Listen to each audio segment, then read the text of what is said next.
Hello, so good day mga friends. Dito naman tayo ngayon sa may Pasay area, no? Specifically sa may Mall of Asia. At ang i-feature nating parking spot today ay yung IKEA parking, no? So sa mga mahilig mag-DIY dyan, perfect sa inyo ang IKEA. So Swedish company sila. Ang pinaka-specialization nila is yung mga do-it-yourself furnitures, mga home essentials, ganon. So ayan, so si IKEA katabi lang siya ng MOA, ng Mall of Asia Arena, and magkakatabi din sila sa mga SMX, NU sa may Pasay. So ayan, so ito na si Mall of Asia Arena, and malapit na tayo sa may parking spot.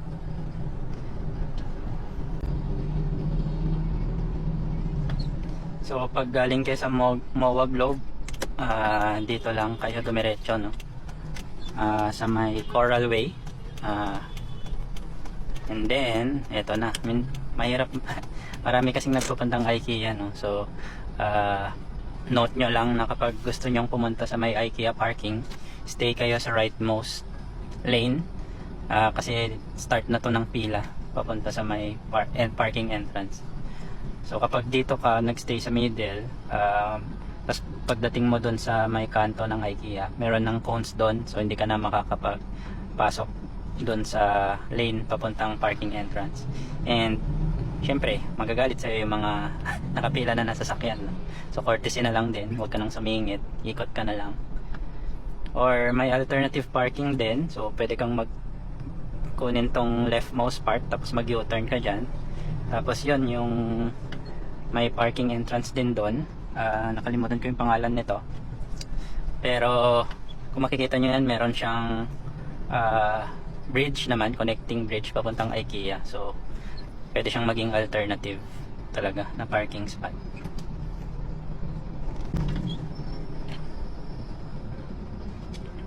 Ito naman yung NU, no? So may parking spot din dyan kung talagang naubusan na kayo, lalo na pag may mga concerts, conventions, kaya magsisimba kayo dito sa church na to, pwede rin kayo dyan magpark.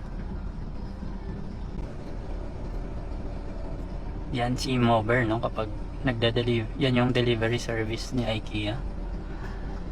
So wala ka naman dalang sasakyan, pwede ka namang mag-shopping, tapos pa-deliver mo na lang sa bahay nyo.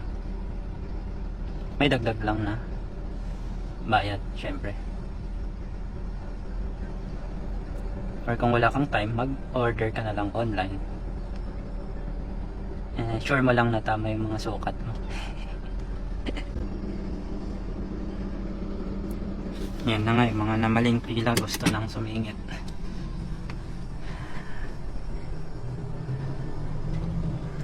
Full parking na ba? No. Di naman. Hindi naman.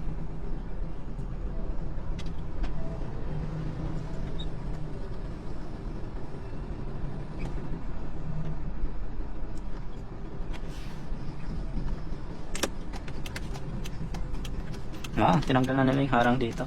So, meaning pwede nang sumingit.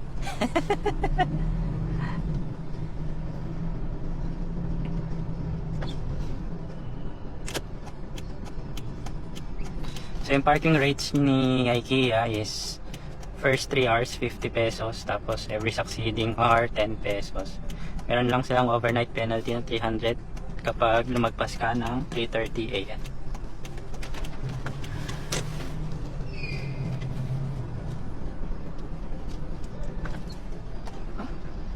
Oh, galing. So ano na siya? Binabasa niya na yung plate number.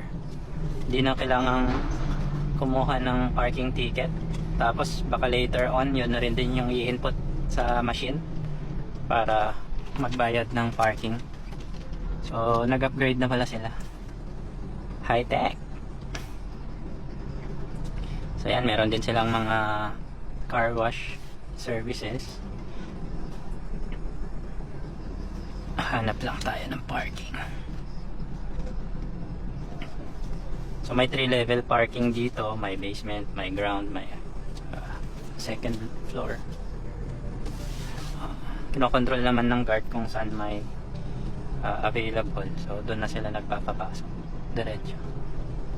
So yun yung pila doon, yun yung bayad kung saan magbabayad ng parking. Meron din natang cashier dito sa may second floor.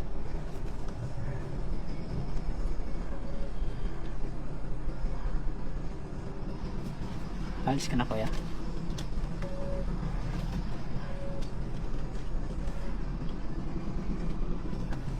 Saan kaya ako?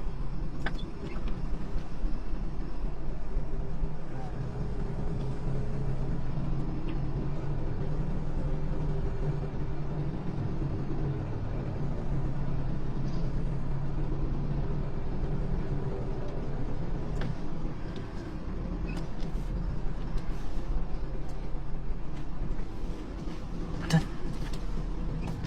Mas malapit.